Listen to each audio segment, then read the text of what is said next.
Hello students, so this is Vineet again, and today in this video we will be doing some general questions, some basic questions, बहुत simple type के domain और range of a function को explain करने वाले। Domain और range और साथ में हमने ये भी ले लिया है इक्वल फंक्शन के क्वेश्चन, क्योंकि इक्वल फंक्शन का भी एक्सप्लेनेशन पिछले वीडियो में हमने दिया था। तो डोमेन क्या होता है, रेंज क्या होता है और इक्वल फंक्शंस क्या होते हैं। 3 questions we have taken, one is from R D Sharma as you can see and remaining 2 are NCERT exemplar question. Before starting I must say कि ये सिर्फ एक सिंपल टाइप के क्वेश्चन हैं कि डोमेन क्या होता है, रेंज क्या होता है, सिर्फ एक्सप्लेनेशन के लिए। बहुत सारे फंक्शंस हमारे फॉलो करेंगे, exponential function, logarithmic function, trigonometric functions, greatest integer fraction, great many types of 20-25 types of functions रहेंगे। सबके क्वेश्चंस अलग अलग तरीके से लगते हैं, लेकिन ये वीडियो सिर्फ आपको एक्सप्लेन करता है कि डोमेन क्या है, रेंज क्या है। Okay, it's just the tip of the iceberg, it's a very vast topic. Okay, तो coming to now our first question, express function as ordered pair, मतलब हमको ऑर्डर्ड पेयर बनाना है फंक्शन का, and find their range. So obviously ordered pair बन गया तो पहला वाला हमारा डोमेन हो जाएगा, दूसरा वाला ऑर्डर्ड पेयर के सारे एलिमेंट हमारा रेंज हो जाएगा। तो पहले फंक्शन बनाते हैं फर्स्ट पार्ट का सॉल्यूशन। फर्स्ट पार्ट तो फंक्शन है ए से आर में। ए से आर का मतलब है कि जो हमारा पहला वाला सेट है वो है ए का मतलब क्या है, -1 0 1 2 3 4, और जो दूसरा वाला सेट बी है हमारा वो है हमारा आर। तो ऑर्डर्ड पेयर इस तरह से बनेगा कि पहला एलिमेंट हमारा ए को बिलोंग करना चाहिए और second element of ordered pair should belong to this according to this function fx is equal to x plus 1। हम करते हैं सॉल्व, समझ में आ जाएगा आपको। तो fx इज इक्वल टू, अब हमको पहला ऑर्डर्ड पेयर का पहला टर्म a में से लेना है, तो -1 हमने लिया, इस वाले फंक्शन में पुट किया तो -1 का होल स्क्वायर हो गया 1 और 1 + 1 2, तो सेकंड एलिमेंट हो गया 2। इसी तरह से a का सेकंड एलिमेंट हमने 0 लिया, इसमें पुट किया तो 0 + 1 1 हो गया। उसके बाद हमने 0 के बाद क्या आएगा, 1 आएगा, तो 1 को हमने a में से लिया, इसमें पुट किया तो 1² + 1 2 हो गया। फिर नेक्स्ट नंबर कौन सा आएगा हमारा, 2 के 1 तक हो चुका है, अब 2 लेना है हमको। 2 को इसमें रखेंगे तो 2² 4 + 1 5। 3 को इसमें से लिया और इसमें रखा तो 3² 9 + 1 10, तो 3 के साथ 10। 4 को यहाँ से लिया, इसमें रखा तो 4² 16 + 1 17। तो ये हमारा फंक्शन fx बन गया फर्स्ट क्वेश्चन का। इसके सारे फर्स्ट एलिमेंट हमारे जैसे हमने बताया है डोमेन कहलाते हैं और सेकंड एलिमेंट हमारा रेंज कहलाता है। तो हमको पूछा क्या है, range. Therefore range of fx या सच दैट fx और directly fx you can write.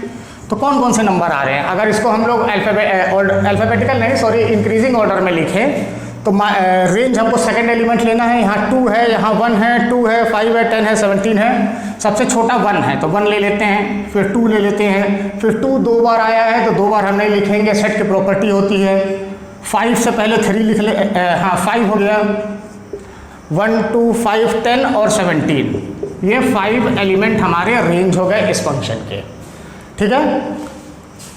और coming to our now second part, अगर डोमेन पूछा होता तो सारे फर्स्ट एलिमेंट हम लिख देते हैं, ठीक है। Coming to second part of this question, G function दिया है नेचुरल नंबर से नेचुरल नंबर में, मतलब पहला सेट भी नेचुरल नंबर का है, दूसरा सेट भी नेचुरल नंबर का है और नेचुरल नंबर से नेचुरल नंबर पे मैपिंग है। ओके, तो और यहाँ पे जो फंक्शन दिया हुआ है वो gx 2x है, और लिमिटिंग कंडीशन एक और दी हुई है कि a जो है हमारा वो x such that x belong to n और x इज लेस देन और इक्वल टू 10। इसका मतलब ये है कि पहला सेट जो है हमारा वो नेचुरल नंबर्स का है, वो लेस देन और इक्वल टू 10 है। तो नेचुरल नंबर 1 से स्टार्ट होते हैं, एक एक बार हम लोग 1 2 3 4 करके लेंगे एज डोमेन, और रेंज उसका जो है यहाँ से 2x में पुट करेंगे तो हमको रेंज मिलेगा।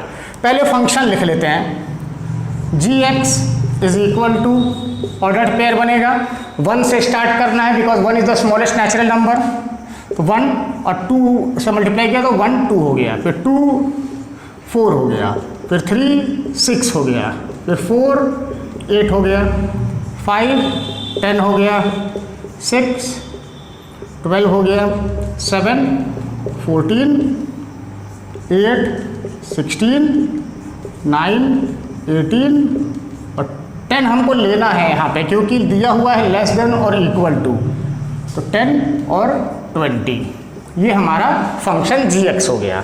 हमको रेंज देना है, तो देयरफॉर रेंज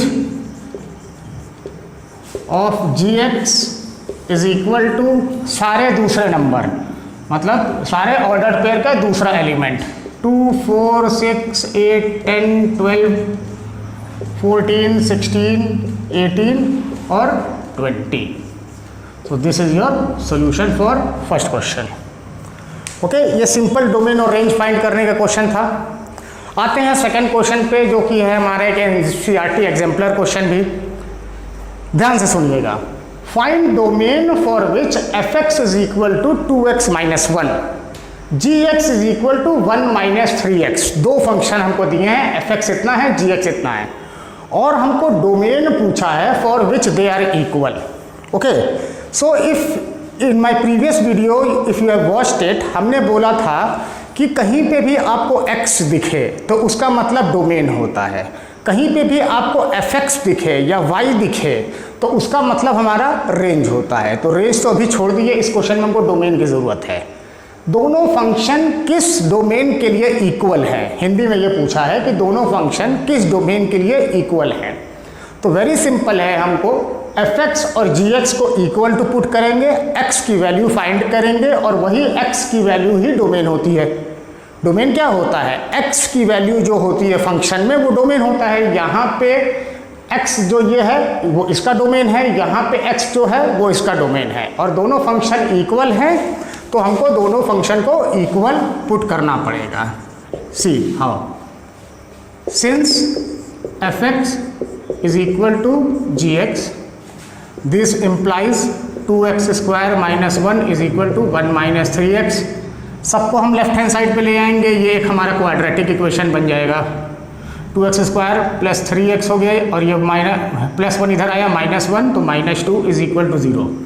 इसको हमको फैक्टराइज करना है, मिडिल टर्म को स्प्लिट करना है। क्लास 9 से आप पढ़ते आ रहे हैं, नहीं समझ में आ रहा है तो भी हम एकदम बेस लेवल से बता देते हैं।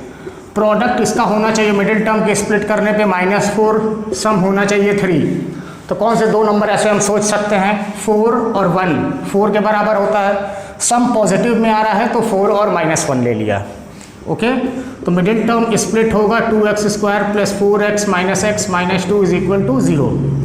फर्स्ट और सेकंड में कॉमन लिया 2x, तो यहाँ आया x प्लस 2, यहाँ से -1 कॉमन ले लिया, x plus 2 is equal to 0।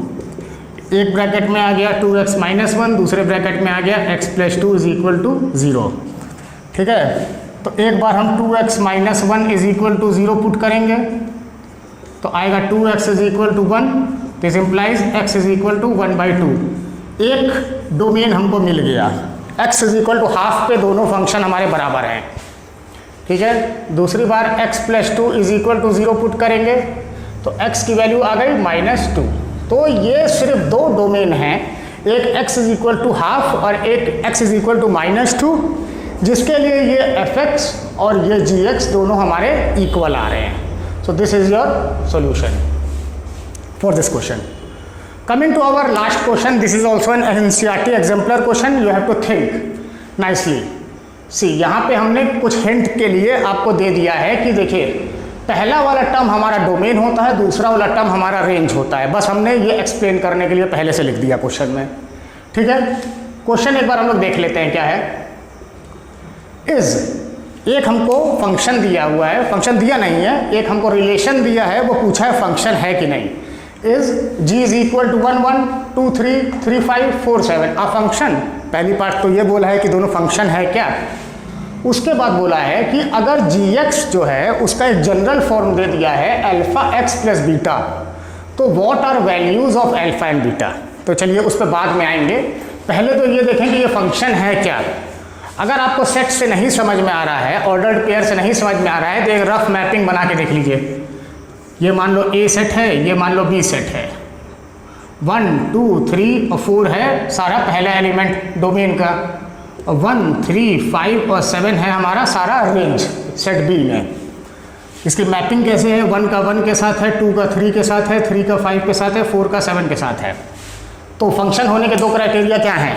पहला है कि every element of A should have an image, तो सारे एलिमेंट की इमेज है, और every element of A should have a unique image. Unique image मतलब किसी भी ए एलिमेंट की दो मैपिंग नहीं होनी चाहिए। तो ये दोनों कंडीशन को सेटिस्फाई कर रहा है, तो yes this is a function, yes it is a function. अगर रीजन लिखना है तो रीजन भी लिख सकते हैं, because every element of set A has a unique image in set B. ठीक है, कोई कहीं पे पूछेगा फंक्शन क्या है तो यही रीजन आपको लिखना है।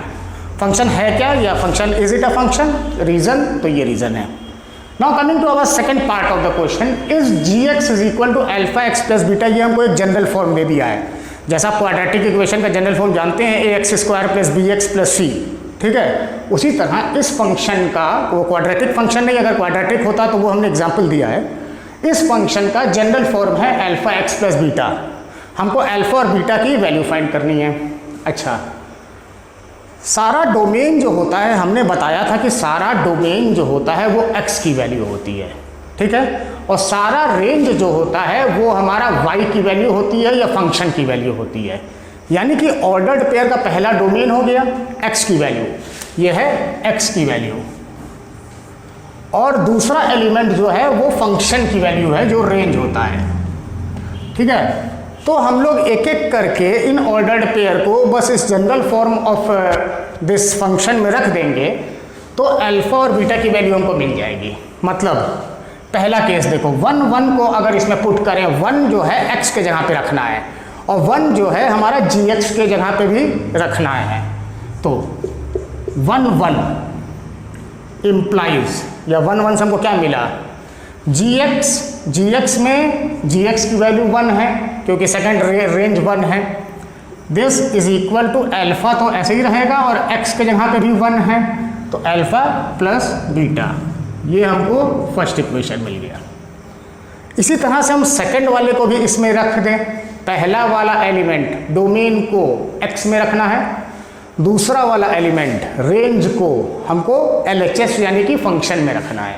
यही तो मतलब होता है डोमेन मतलब x और फर्स्ट वाला ऑर्डर्ड पेयर का फर्स्ट एलिमेंट, रेंज मतलब फंक्शन की वैल्यू जो कि लिखाती है सेकंड प्लेस पे ऑर्डर्ड पेयर में। तो we are using the second ordered pair now.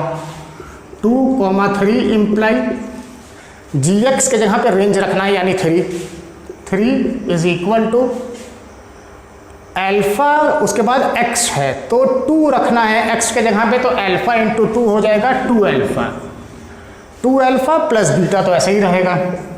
अब ये simultaneous linear equation in 2 variable बन गया है। क्लास 9th में इसको भी हमने सॉल्व किया है, इसको बस हमको सॉल्व कर देना है। कैसे सॉल्व होगा, फर्स्ट इक्वेशन को 2 से मल्टीप्लाई कर दें अगर हम, तो 2 is equal to 2 alpha plus 2 बीटा, मान लो ये थर्ड इक्वेशन है। ठीक है, अब हम क्या कर देते हैं, थर्ड इक्वेशन में से सेकंड वाले को माइनस कर सकते हैं। थर्ड में से नीचे से ऊपर वाला माइनस कर रहे हैं, ऊपर से नीचे भी कर सकते हैं, लेकिन माइनस में आंसर आएगा, माइनस बीटा आएगा, फिर माइनस से मल्टीप्लाई करना पड़ेगा। तो now you are studying in 11th class, ये ओरली भी कर सकते हैं आप। ठीक है, नीचे वाले में से ऊपर वाला माइनस कर रहे हैं, अल्फा अल्फा तो कट गया है, 2 बीटा में से बीटा गया माइनस बीटा, तो बीटा हो गया, और 2 - 3 हो गया -1, तो बीटा की वैल्यू हो गई -1। Keeping this value in either of the equation, 1 में अगर रख दें हम, तो 1 is equal to alpha plus beta यानी -1, तो अल्फा इज इक्वल टू -1 उधर गया तो +1 हो गया, तो 1 + 1 2 हो गया। तो अल्फा की वैल्यू हो गई 2 और बीटा की वैल्यू हो गई -1। This is the solution of this question. So this was the 3 question which I have discussed. बहुत सारे क्वेश्चन हैं, बहुत सारे फंक्शंस हैं, जैसे हमने नाम ऑलरेडी बता चुके हैं आपको, signum function, exponential function, logarithmic function, trigonometric function, greatest integer function, fractional part function, modulus function, बहुत सारे फंक्शन हैं। हम लोग ट्राई करेंगे एक एक फंक्शन को लेके उसको पढ़ने के लिए। वो आपके बोर्ड पॉइंट ऑफ व्यू या 11th क्लास के पॉइंट ऑफ व्यू से बहुत इंपॉर्टेंट नहीं है, but that is very important from your preparation, foundation classes point of view for IT. It is very important कि उसमें हज़ारों क्वेश्चन, लाखों क्वेश्चन रहते हैं। We will try to give a brief synopsis, brief introduction of maximum functions जितना भी हम लोग कर पाए। As I told, just the step tip of the iceberg. I hope you have understood it. तभी हम लोग आगे बढ़ सकते हैं। डोमेन क्या है, रेंज क्या है, ठीक है। Stay safe, thank you.